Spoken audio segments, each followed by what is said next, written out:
मित्रों, आज हम जैन धर्म के बारे में चर्चा करेंगे। पिछले वीडियो में मैंने बताया था कि बौद्ध धर्म के बारे में और बौद्ध धर्म के संस्थापक के बारे में, बौद्ध संगीतियों के बारे में और बौद्ध संप्रदायों के बारे में मैंने बताया था। आज मैं आपको जैन धर्म के बारे में बताऊंगा। जैन धर्म को बताने से पूर्व मुझे यह बताना है कि जैन धर्म में 24 तीर्थंकर हुए। तीर्थंकर का मतलब होता है कि बंधन रहित। पार्श्वनाथ के अनुयायियों को निगृंध कहा जाता है। प्रथम तीर्थंकर ऋषभदेव थे और अंतिम अर्थात 24वें तीर्थंकर महावीर स्वामी थे। महावीर स्वामी को ही जैन धर्म का वास्तविक संस्थापक माना जाता है। महावीर स्वामी के जन्म से करीब 250 वर्ष पूर्व पार्श्वनाथ 23वें तीर्थंकर थे।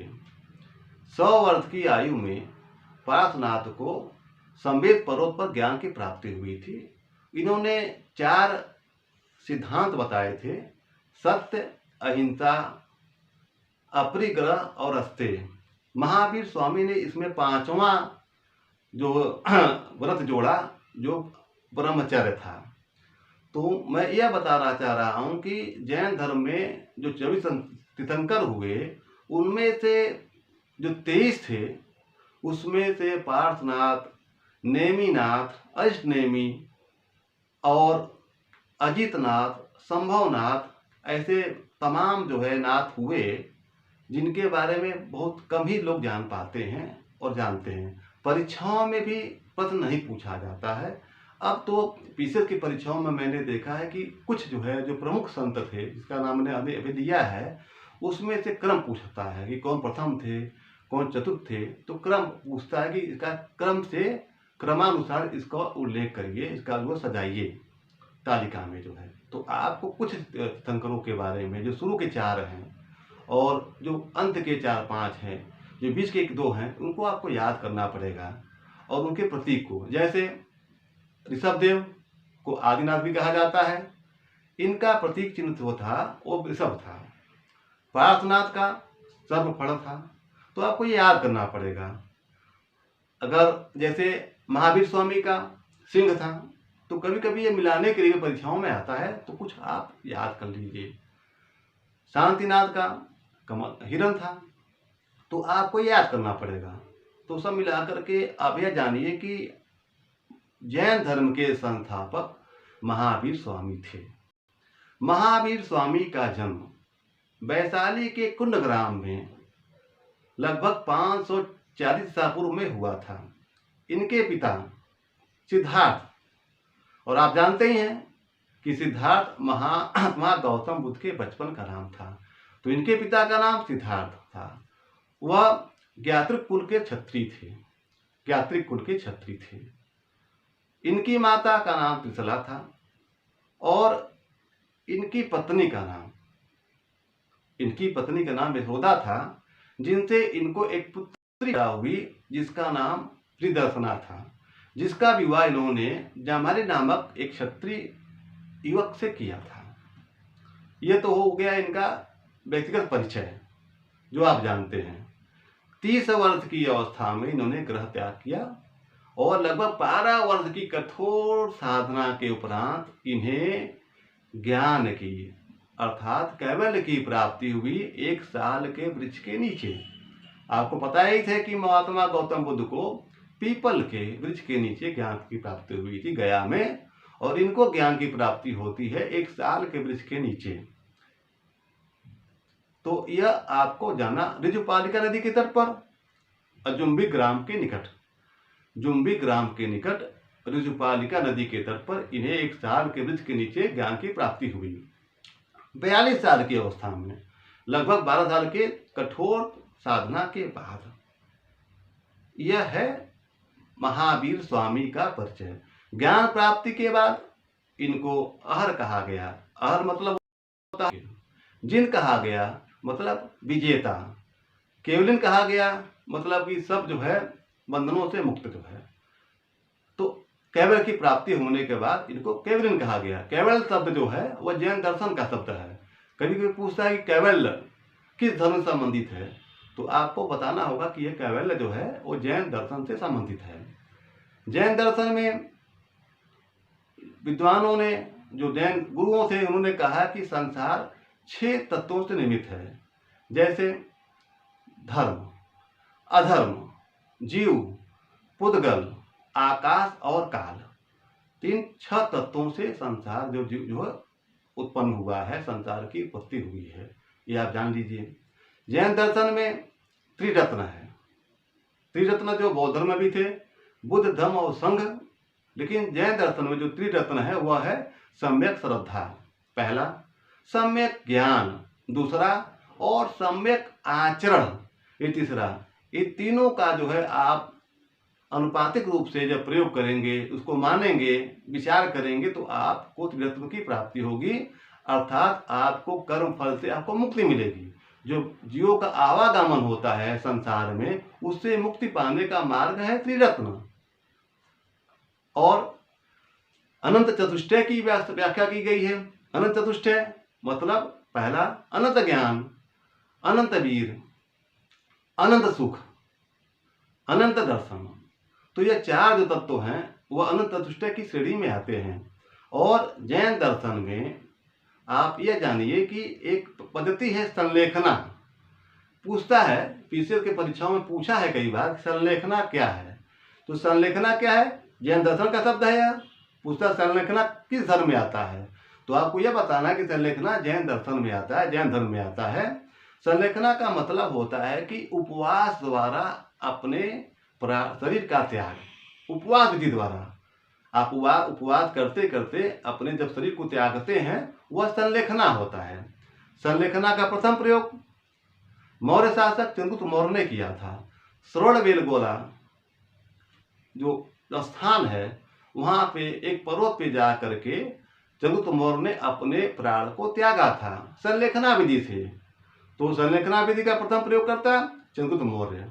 और इस विधि को जो है, जब अशोक आता है मौर्य काल का शासक, बिंदुसार का पुत्र, तो उसने भी कैदियों के लिए यह नियम बनाया था। उसके शिलालेखों में वर्णित है कि कैदी अपने इहलोक और परलोक सुधारने के लिए 3 दिन तक उपवास द्वारा अपने शरीर को शुद्ध कर लें, जिससे उनको अपने पश्चाताप कर लें, जिससे उनको जो अपराध बोध की भावना उनके अंदर न रहे, तो वह उनको फांसी पे लटकाया जाता था। संलेखना विधि को माना। तो अशोक ने भी ऐसा काम किया। उसके बाद आधुनिक काल में अगर देखते हैं तो महात्मा गांधी और विनोबा भावे, इन दोनों महापुरुषों ने भी इस विधि की प्रशंसा की है। तो संलेखना जैन दर्शन का है और प्रथम शासक इस विधि से प्राण त्यागने वाले चंद्रगुप्त मौर्य हैं। यह आप याद कर लीजिए। जैन धर्म के जो जैन संप्रदाय था, जैन धर्म था, वह 2 भागों में बढ़ गया। पहला तेरापंथी मतलब श्वेतांबर, दूसरा समैया अर्थात दिगंबर। श्वेतांबर मीन्स श्वेत अंबर को धारण करने वाला। जो भिक्षु श्वेत वस्त्र को धारण करते थे और महावीर स्वामी को भगवान मानते थे, महापुरुष मानते थे, वह श्वेतांबर कहलाए। भिक्षु भगवान महावीर स्वामी को भगवान नहीं मानते थे, तो वह दिगंबर कहलाए। दिगंबर जो संत थे वह भद्रबाहु के और उनके अनुयायी कहा जाता है, और स्थलभाहु और उनके अनुयायियों को कहा जाता है श्वेतांबर। एक कहावत भी है कि मगध में अकाल पड़ गया। अकाल पड़ने के कारण जो जैन संप्रदाय के जो भिक्षु थे, जो है भद्रबाहु, वह अपने अनुयायियों के साथ मगध से बाहर चले गए, और स्थलभाहु के नेतृत्व में वहां भिक्षु मगध में ही रह गए। तो जो मगध में रह गए उन्हें कहा गया श्वेतांबर, और जो बाहर चले गए उनको कहा गया दिगंबर। दिगंबर का मतलब होता है जिसका शरीर ही वस्त्र हो। दिगंबर जिसका आकाश ही वस्त्र हो, वह दिगंबर कहा जाता है। तो श्वेतांबर और दिगंबर में जैन धर्म बटा। जैन संगीतियाँ, जैसे हमने आपको बताया था कि 4 बौद्ध संगीतियाँ बौद्ध धर्म में हुई, तो यहाँ 2 संगीतियाँ होती हैं। प्रथम संगीति आपकी चंद्रगुप्त मौर्य के शासन काल में होती हैं पाटलिपुत्र में, और उसके जो अध्यक्ष होते हैं वह स्थूलभद्र होते हैं। द्वितीय संगीति जैन संगीति वह होती है गुजरात में। गुजरात के वल्लभी नामक स्थान पर होती है और देवर्षि समाश्रवण इसके अध्यक्ष होते हैं। देवर्षि समाश्रवण इसके अध्यक्ष होते हैं। द्वितीय संगीति 513 में गुजरात वल्लभी में, और ईसा 300 ईसा पूर्व में होती है प्रथम संगीति, वह होती है पाटलिपुत्र में। तो दोनों संगीतियों का वो के बारे में आप जानिए और उसको याद रखिए, क्योंकि पूछा जाता है कि प्रथम संगीति कहाँ हुई, द्वितीय संगीति कहाँ हुई। और जैन दर्शन में एक और शब्दावली है स्यादवाद। स्यादवाद को अनेकांतवाद भी कहा जाता है। ये भी प्रश्न पूछा जाता है कि स्यादवाद का क्या नाम है, जिसे कहते हैं पर्यायवाची, तो अनेकांतवाद। इसका एक नाम और है सप्तभंगीय सिद्धांत। यह है क्या? यह है कि अगर हम इसको एक कहानी के रूप में बताएं कि आप जानिए कि एक हाथी है और अंधेरे में विभिन्न व्यक्ति इसको देखते हैं, उसको छूते हैं। किसी ने उसकी पूंछ को छू लिया तो कहा कि वो तो लंबा है, बहुत लंबी एक काया है। किसी ने उसके पेट को छू लिया तो कहा बहुत विशाल है। किसी ने उसके पैर को छुआ, किसी ने आँख को, किसी ने नाक को, किसी ने कान को। तो जिसको छुआ वो सही बता भी रहा है कि उसकी आकृति क्या है, उसको क्या दिख रहा था अंधेरे में। तो सभी ने सही बताया, लेकिन अगर हम पूरा समग्र रूप से विश्लेषण करें तो लगता है कि वह उसका एक छोटा सन था। सही का एक छोटा सन उन्होंने बताया, पूर्ण सत्य नहीं बताया, लेकिन सबने सही बताया। यह स्यादवाद है कि है नहीं है, है नहीं है, नहीं है किंतु कहा नहीं जा सकता। तो विभिन्न चरण है, इसके 7 चरण हैं। स्यादवाद में 7 चरण हैं कि कुछ भी नहीं कह सकते आप, है भी कि नहीं भी है नहीं है। तो यह स्यादवाद जो है वह जैन दर्शन का एक प्रमुख सिद्धांत है। इसको आपको याद करना पड़ेगा। महावीर स्वामी की जो मृत्यु होती है वो पावा में होती है, 468 ईसा पूर्व में होती है पावा में। और महावीर स्वामी की जो प्रथम महिला है जिसको उन्होंने शिक्षा दी थी, दीक्षा दी थी, वह महाराजा दधिवाहन की पुत्री चंदना थी। चंदना को उन्होंने अपने जैन धर्म में दीक्षित किया। जैन धर्म का जो है को मानने वाले शासक क्या थे, ये भी जान लीजिए। जैन धर्म को मानने वाले शासक उदायन थे और हरेक वंश के अजातशत्रु थे, चंद्रगुप्त मौर्य थे, उसके बाद बिंदुसार थे, राष्ट्रकूट शासक अमोघ वर्ष भी थे, कलिंग का राजा खारवेल भी था। यह सभी जैन धर्म को मानने वाले थे। तो आपको याद रखना होगा, क्योंकि पूछा जाता है कि उदायन किस धर्म का अनुयायी था, तो जैन धर्म का अनुयायी था।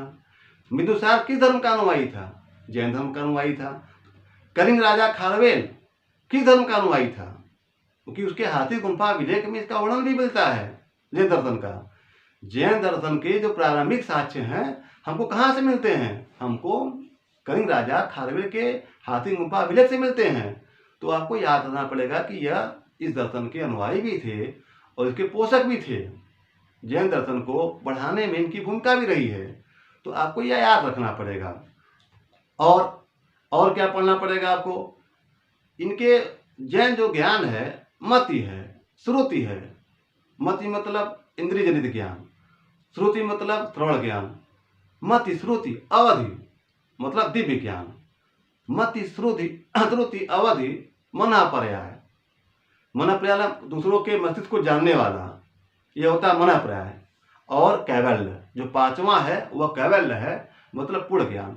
जब आपको पूर्ण ज्ञान होता है और आप सांसारिक भोग विलास को छोड़ करके आवागमन के चक्र से मुक्ति प्राप्त करते हैं, वो कैवल्य कहा जाता है, वो कैवल्य है जैन दर्शन में।